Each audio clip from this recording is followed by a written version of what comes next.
So we have one more reader this evening who is joining us all the way from Boulder, Colorado via Australia, Melbourne, Australia.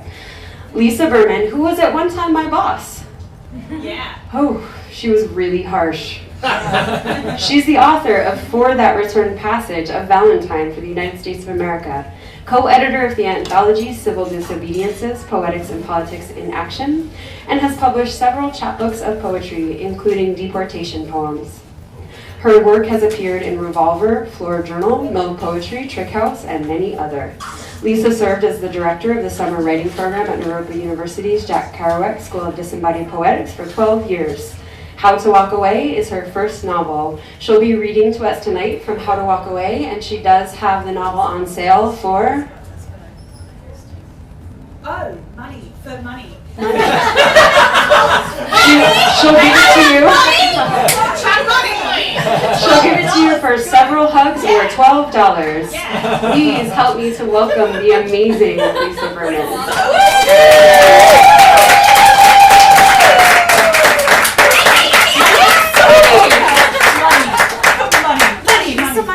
Money. Any particular currency. That's fine. It's fine. Hello, it is so lovely to be here. This place is legendary in so many circles, and I've been hearing about it from Kristen and Frankie and Stila and so many people for so many years, so it's truly a dream to be here. And a very unexpected dream to be able to share tonight with Aleksandra. So I'm so happy you're here, and thank you, and truly a joy to be sharing it with Frankie as well. So, yay! I'm going to be reading a little bit into the book. So, just as a little bit of background, the narrator Otis has recently returned from serving 3 years in the army in Afghanistan, and after returning, as so many veterans do, he's working with some post-traumatic stress disorder. And for him, that has actually re-triggered a childhood incidents of obsessive compulsive disorder. So, and his obsessions revolve around numbers and names and walking. And you'll also meet his wife, Kat, who is a genealogist. And I think that's all you need to know. I'm going to start with one, they're short chapters, don't worry, but I'm going to start with one chapter that deals with his childhood, and then 2 later chapters with his post-war experience. Some of what happened before I was 7. 5 was my year. It was when I started to recognize myself in the mirror. It was when I was able to tell people who I was. Some of it I did out loud. Bless you. I watched my dad shake hands and say his name, and I did the same. I'd reach my arm out and up, fingers and thumb at right angles. My name is Otis, I'd say, counting it out. So good to meet you, I'd say, keeping time like I'd learned in music. My mother would smile down at me, run her hand across my hair. My little gentleman, just like his daddy. I learned to write my name, O-T-I-S, stop, counting the stop to make it 5.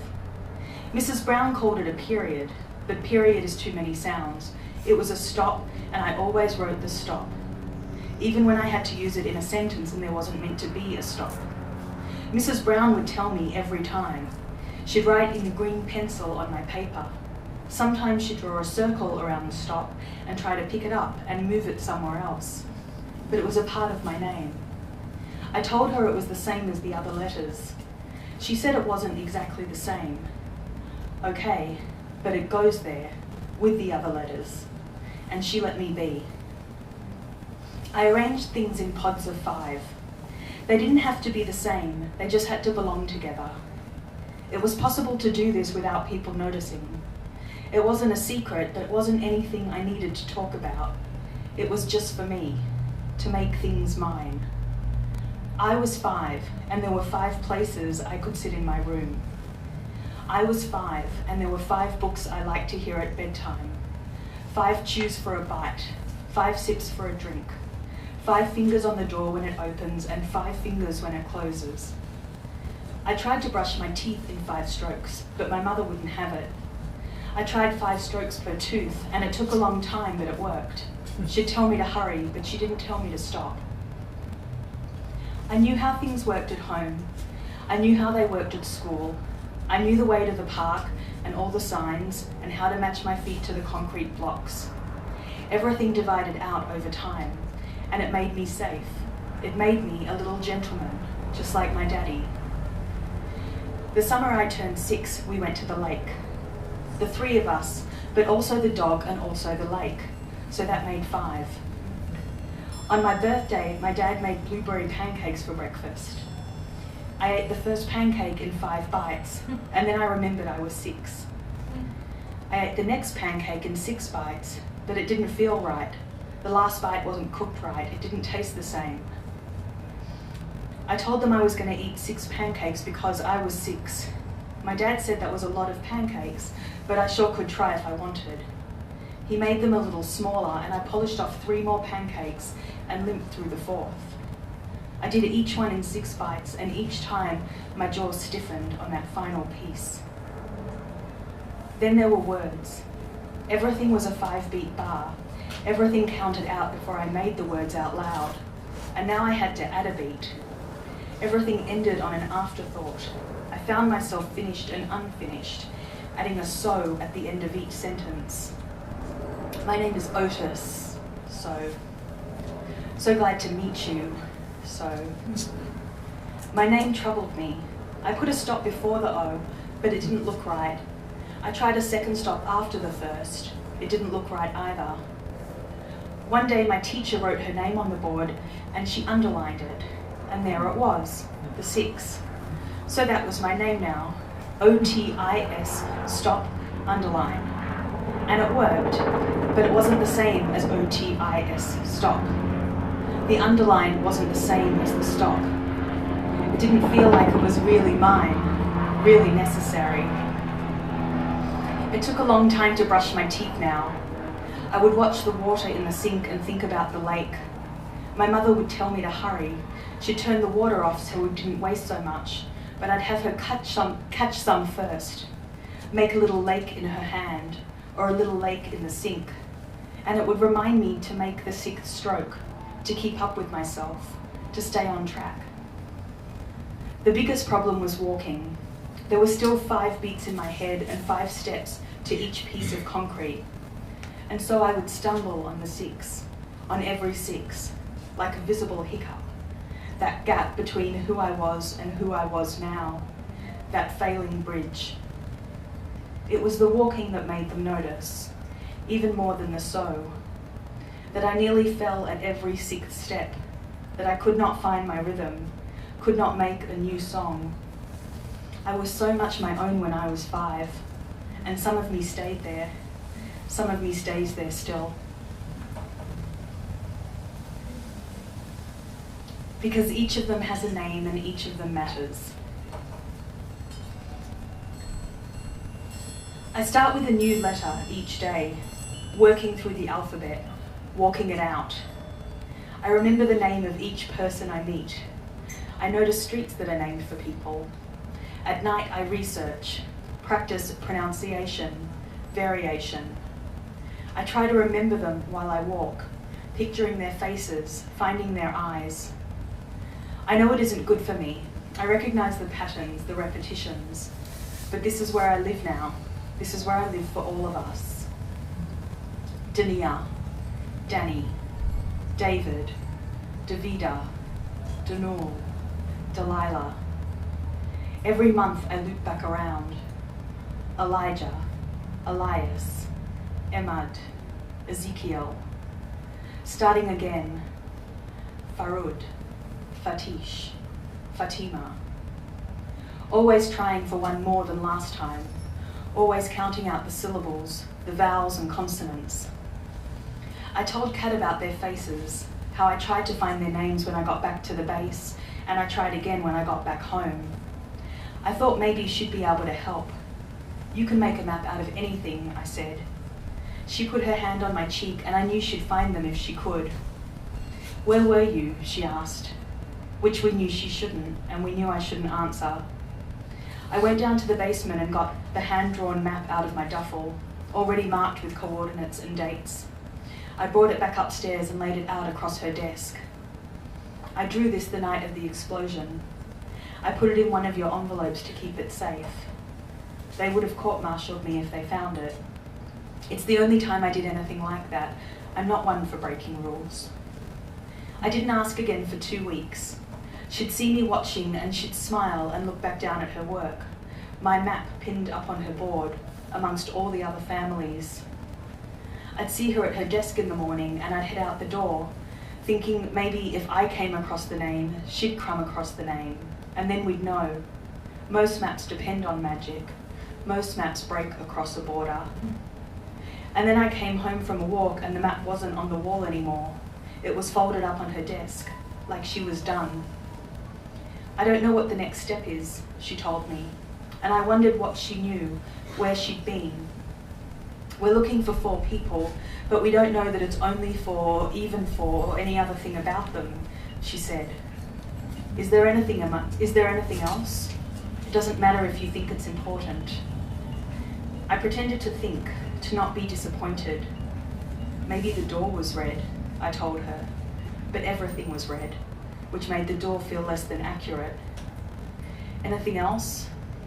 I shook my head. She nodded, but I could see it wasn't enough. She kept at it for another week, on nothing more than a secret geography and a possible paint colour. And then she told me she was sorry, that we could try again if I remembered something else. But I know that it is up to me now, that it is up to magic and making do. There are times I long for accuracy. When I find myself cutting the frame, moving one step to the right, cutting the left, me, as I am, more than me, the outline of a body, mine and not mine. We are born to this, outlines that move, genetic memory. Maybe there's a time before arms. I should know this, investigate, find the day that limbs sprout from torso or torso from limbs. Directionality is a factor. I understand the possibility of concurrence, but I cannot live there.